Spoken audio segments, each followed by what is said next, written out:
শুভ সন্ধ্যা এবং শ্রদ্ধা। আপনারা প্রত্যেকেই আমার খুব শ্রদ্ধার মানুষ। অনেকেই নীলাদ্রি শেখর বসুর ছাত্র বা ছাত্রী, তাদের সাথে অনেকদিন দীর্ঘদিন পরে দেখা হচ্ছে। এটা একটা খুব আনন্দের ব্যাপার। কিংশুকদা আমার সম্পর্কে খুব বাড়াবাড়ি করেই বললেন। কিংশুকদা অত্যন্ত প্রণম্য মানুষ এবং তার পড়াশুনোর যে বিস্তার, সেটা নিয়ে আমি কিছু বলাটাই, আর সেটা আপনারা জানেন, অতএব এগুলো নিয়ে আর কিছু না বলাই ভালো। মানে জ্ঞান মানুষকে বিনয়ী করে। আর একটা কথা, কিংশুকদা এই আনন্দ ভৈরবী সবাইকে আমার কৃতজ্ঞতা, শ্রদ্ধা। তো কিংশুকদা একটা কথাই ইয়েতে লিখেছেন, কিংশুকদার উদ্যোগেই হয়তো লেখাটা হয়েছে, যে উজ্জ্বল উপস্থিতি। আসলে আজকের সন্ধ্যায় আমাদের সবার ধূসর উপস্থিতি। উজ্জ্বল উপস্থিতি যদি কারো থাকে, দুটো মানুষ, অবশ্যই জীবনানন্দ দাশ এবং আমাদের স্যার নীলাদ্রি শেখর বসু। এই সবার গলায় তাঁর উজ্জ্বল উপস্থিতি, তাঁদের আমার প্রণাম জানাই। আর কথা নয়, আমি পরপর একটু সাজিয়ে নিয়েছি জীবনানন্দ দাশের ব্যাপ্তি, বিস্তার আমরা ছুঁতে পারবো না। আমার মতে অনেকে দ্বিমত হতে পারে, বাংলা ভাষার শ্রেষ্ঠ কবি তিনি। তো আমি কিছুটা তাকে ছোঁয়ার চেষ্টা করব। অবশ্যই তাকে সবাই যেটা জানে, প্রকৃতির কবি, প্রেমেরও কবি। সেখান থেকে অনেকে জানেন পরাবাস্তবের, সুরিয়ালিজমের কবি, এবং তারপর বাস্তবের কবি। শুরু করি শিরীষের ডালপালা। শিরীষের ডালপালা লেগে আছে বিকেলের মেঘে, পিপুলের ভরা বুকে চিল নেমে এসেছে এখন। বিকেলের শিশু সূর্যকে ঘিরে মায়ের আবেগে করুণ হয়েছে ঝাউবন। নদীর উজ্জ্বল জল কোরালের মতো কলরবে ভেসে নারকুল বনে কেড়ে নেয় কোরালের ভ্রু। বিকেল বলেছে এই নদীটিকে শান্ত হতে হবে। সকল সুপুরি বন স্থির জলে ছায়া ফেলে এক মাইল শান্তি কল্যাণ হয়ে আছে। তার মুখ মনে পড়ে এরকম স্নিগ্ধ পৃথিবীর পাতা পতঙ্গের কাছে চলে এলে। চারিদিকে রাত্রি, নক্ষত্র, নক্ষত্রের আলোড়ো এখন দয়ার মতো। তবুও দয়ার মানে মৃত্যুতে স্থির হয়ে থেকে ভুলে যাওয়া মানুষের সনাতন মন। বিকেলের থেকে সন্ধে যাই, রূপসী বাংলার একটা। সন্ধ্যা হয়, চারিদিকে মৃদু নীরবতা। কুটা মুখে নিয়ে এক শালিক যেতেছে উড়ে চুপে। গরুর গাড়িটি যায় মেঠো পথ বেয়ে ধীরে ধীরে। আঙিনা ভরিয়া আছে সোনালি খড়ের স্তূপে। পৃথিবীর সব ঘুঘু ডাকিতেছে হিজলের বনে। পৃথিবীর সব রূপ লেগে আছে ঘাসে। পৃথিবীর সব প্রেম আমাদের দুজনার মনে আকাশ ছড়ায় আছে শান্তি হয়ে আকাশে আকাশে। এবার রাত্রির কথা। বুড়ো হাঁস পেঁচার ধূসর পাখা উড়ে যায় নক্ষত্রের পানে, জলা মাঠে ছেড়ে দিয়ে চাঁদের আহ্বানে বুনো হাঁস পাখা মেলে, সাঁই সাঁই শব্দ শুনে তার 1 2 3 4 অজস্র অপার রাত্রির কিনার দিয়ে তাহাদের ক্ষিপ্র ডানা ঝাড়া ইঞ্জিনের মতো শব্দে ছুটিতেছে ছুটিতেছে তারা। তারপর পড়ে থাকে নক্ষত্রের বিশাল আকাশ, হাঁসের গায়ের ঘ্রাণ, 2-1টা কল্পনার হাঁস। মনে পড়ে কবিকার পাড়াগাঁর অরুণিমা সান্যালের মুখ, উড়ুক উড়ুক তারা পৌষের জ্যোৎস্নায়, নীরবে উড়ুক কল্পনার হাঁস সব। পৃথিবীর সব ধ্বনি সব রং মুছে গেলে পর উড়ুক উড়ুক তারা হৃদয়ে শব্দহীন জ্যোৎস্নার ভেতর।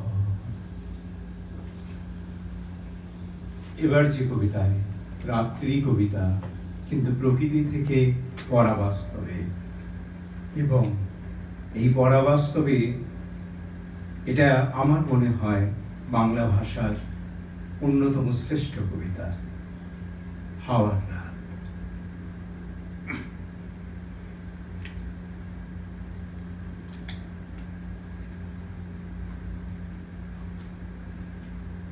গভীর হাওয়ার রাত ছিল কাল, অসংখ্য নক্ষত্রের রাত।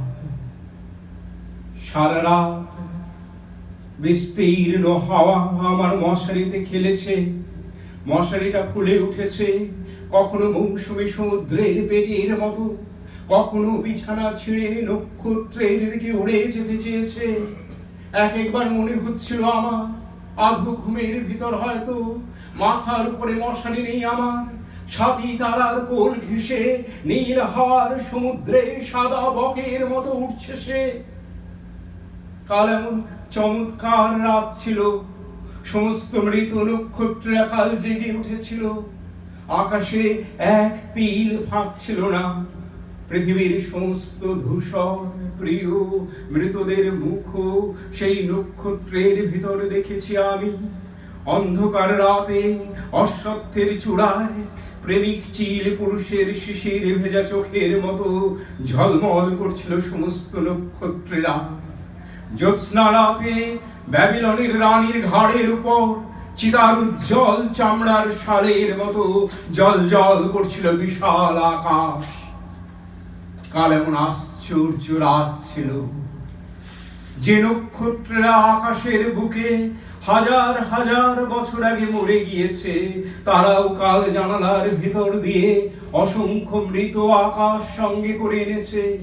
যে রূপসীদের আমি এশিরিয়ায়, মিশরে, বিদিশায় মরে যেতে দেখেছি, কাল তারা অতি দূর আকাশের সীমানায় কুয়াশায় কুয়াশায় দীর্ঘ বর্ষা হাতে করে কাতারে কাতারে দাঁড়িয়ে গেছে, যেন মৃত্যুকে দলিত করবার জন্য, জীবনের গভীর জয় প্রকাশ করবার জন্য, প্রেমের ভয়াবহ গম্ভীর স্তম্ভ তুলবার জন্য।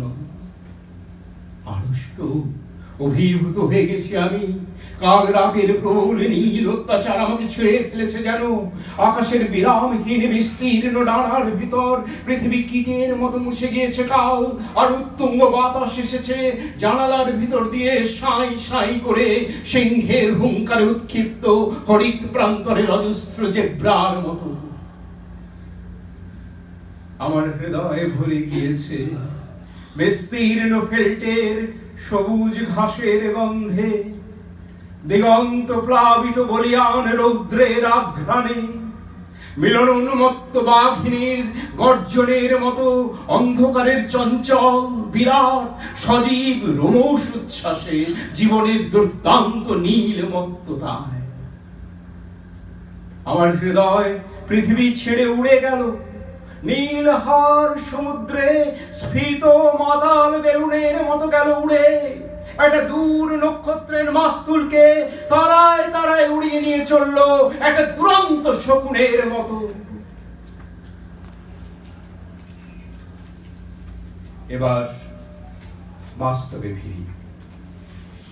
জীবনানন্দ দাশ নিজে বলেছেন, কবিতা তার বিস্তার কখনো পাতালে যায়, কখনো নীলিমাকে ছোঁয়, কিন্তু তার আসল জায়গা আমাদের এই পৃথিবী এবং এই সমাজ।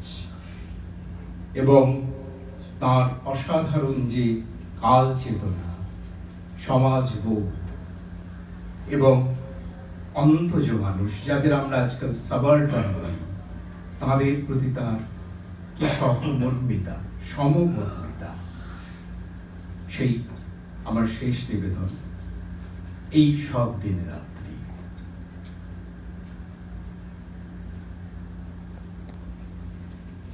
মনে হয় এর চেয়ে অন্ধকারে ডুবে যাওয়া ভালো। এইখানে পৃথিবীর এই ক্লান্ত অশান্ত কিনারার দেশে এখানে আশ্চর্য সব মানুষ রয়েছে। তাদের সম্রাট নেই, সেনাপতি নেই, তাদের হৃদয়ে কোনো সভাপতি নেই। শরীরে বিবশ হলে অবশেষে ট্রেড ইউনিয়নের কংগ্রেসের মতো কোনো আশা হতাশার কোলাহল নেই। অনেক শ্রমিক আছে এইখানে, আরো ঢের লোক আছে সঠিক শ্রমিক নয়, তারা স্বাভাবিক মধ্যশ্রেণী, নিম্ন শ্রেণী, মধ্যবিত্ত শ্রেণীর পরিধি থেকে ঝরে এরা তবু মৃত নয়। অন্তবিহীন কাল মৃতবৎ ঘোরে। নামগুলো কুশ্রী নয়, পৃথিবীর চেনা জানা নাম এই সব। আমরা অনেক দিন এসব নামের সাথে পরিচিত, তবু গৃহ, নির্দেশ সকলই হারায় ফেলে ওরা। জানে না কোথায় গেলে মানুষের সমাজের পারিশ্রমিকের মতন নির্দিষ্ট কোনো শ্রমের বিধান পাওয়া যাবে। জানে না কোথায় গেলে জল, তেল, খাদ্য পাওয়া যাবে, অথবা কোথায় মুক্ত পরিচ্ছন্ন বাতাসের সিন্ধু তীর আছে। মেডিকেল, ক্যাম্বেলের, বেলগাছিয়ার, যাদবপুরের বেড, কাঁচড়াপাড়ার বেড, সব মিলে কতগুলো, সব ওরা নয়। সহসা ওদের হয়ে আমি কাউকে শোধায় কোনো ঠিক মতো জবাব পাইনি। বেড আছে, বেশি নেই, সকলের প্রয়োজনে নেই। যাদের আস্তানা, ঘর, তল্পিকল্পা নেই, হাসপাতালের বেড হয়তো তাদের তরে নয়। বটতলা, বুচিপাড়া, তালতলা, জোড়াসাঁকো, আরো ঢের ব্যর্থ অন্ধকারে যারা ফুটপাত ধরে অথবা ট্রামের লাইন মারিয়ে চলছে, তাদের আকাশ কোন দিকে? জানু ভেঙে পড়ে গেলে হাত আশাশীল হয়ে কিছু চায়, কিছু খোঁজে, এছাড়া আকাশ আর নেই। তাদের আকাশ সর্বদাই ফুটপাতে। মাঝে মাঝে অ্যাম্বুলেন্স গাড়ির ভিতরে রণক্লান্ত নাবিকেরা ঘরে ফিরে আসে, যেন এক অসীম আকাশে। এরকম ভাবে চলে দিন যদি রাত হয়, রাত যদি হয়ে যায় দিন, পদচিহ্নময় পথ হয় যদি দিক চিহ্নহীন। কেবলই পাথুরে ঘাটা, নিমতলা, চিতপুর, খালের এপার ওপার, রাজাবাজারের অস্পষ্ট নির্দেশে হা ঘরে হাভাতেদের তবে অনেক বেডের প্রয়োজন, বিশ্রামের প্রয়োজন আছে। বিচিত্র মৃত্যুর আগে শান্তির কিছুটা প্রয়োজন। হাসপাতালের জন্য যাহাদের অমূল্য দাদন, কিংবা যারা মরণের আগে মৃতদের জাতি ধর্ম নির্বিচারে সকলকে সব তুচ্ছতম আর্তকেও শরীরের সান্ত্বনা এনে দিতে চায়, কিংবা যারা এই সব মৃত্যু রোধ করে এক সাহসী পৃথিবী, সুবাতাস, সমুজ্জ্বল সমাজ চেয়েছে, তাদের ও তাদের প্রতিভা, প্রেম, সংকল্পকে ধন্যবাদ দিয়ে মানুষকে ধন্যবাদ দিয়ে যেতে হয়। মানুষের অনিঃশেষ কাজ, চিন্তা, কথা রক্তের নদীর মতো ভেসে গেলে তারপর তবু এক অমূল্য মুগ্ধতা অধিকার করে নিয়ে ক্রমেই নির্মল হতে হয়। ইতিহাস অর্ধ সত্যে কামাচ্ছন্ন, এখনো কালের কিনারায়, তবুও মানুষ এই জীবনকে ভালোবাসে। মানুষের মন জানে জীবনের মানে সকলের ভালো করে জীবন যাপন। কিন্তু সেই শুভরাষ্ট্র ঢের দূরে আজ। চারিদিকে বিকলাঙ্গ অন্ধ ভিড়, অলিক প্রয়াণ। মন্বন্তর শেষ হলে পুনরায় নবমন্বন্তর, যুদ্ধ শেষ হয়ে গেলে নতুন যুদ্ধের নাম দিল। মানুষের লালসার শেষ নেই। উত্তেজনা ছাড়া কোনো দিন, ঋতু, ক্ষণ, অবৈধ সঙ্গম ছাড়া সুখ, অপরের মুখ ম্লান করে দেওয়া ছাড়া প্রিয় স্বাদ নেই। কেবলই আসর হতে বড়, নবতর সিংহাসনে যাওয়া ছাড়া গতি নেই কোন। মানুষের দুঃখ, কষ্ট, মিথ্যা, নিষ্ফলতা বেড়ে যায়। মনে পড়ে কবে এক রাত্রির স্বপ্নের ভিতরে শুনেছি একটি কুষ্ঠ কলঙ্কিত নারী কেমন আশ্চর্য গান গায়। বোবা কালা পাগল মিনসে এক অপরূপ বেহালা বাজায়। গানের ঝংকারে যেন সে একান্ত শ্যাম দেবদারু গাছে রাত্রির বর্ণের মতো কালো কালো শিকারী বেড়াল প্রেম নিবেদন করে আলোর রঙের মতো অগণন পাখিদের কাছে। ঝড় ঝড় ঝড় সারা রাত শ্রাবণের নির্গৌলিত ক্লীদ রক্ত বৃষ্টির ভিতর এ পৃথিবী ঘুম, স্বপ্ন, রুদ্ধশ্বাস, শঠতা, নিরংসা মৃত্যু নিয়ে কেমন প্রমত্ত কালো গণিকার উল্লোল সঙ্গীতে মুখের বেদান স্বাদ দুর্দান্ত গণিকালয়। নরক শ্মশান হলো সব। জেগে উঠে আমাদের আজকের পৃথিবীকে এরকম ভাবে অনুভব আমিও করেছি। রোজ সকালের আলোর ভিতরে, বিকেলে, রাত্রির পথে হেঁটে দেখেছি রজনীগন্ধা নারীর শরীর অন্ন মুখে দিতে গিয়ে। আমরা অঙ্গার, রক্ত, শতাব্দীর অন্তহীন আগুনের ভিতরে দাঁড়িয়ে। এত আগুন, এত রক্ত মধ্যযুগ দেখেছে কখনো? তবুও সকল কাল শতাব্দীকে হিসেব নিকেশ করে আজ শুভ কাজ সূচনার আগে এই পৃথিবীর মানব হৃদয় স্নিগ্ধ হয়, ভীত সুখ হয়। মানুষের সব গুণ শান্ত নীলিমার মতো ভালো। দীনতা অন্তিম গুণ, অন্তহীন নক্ষত্রের আলো।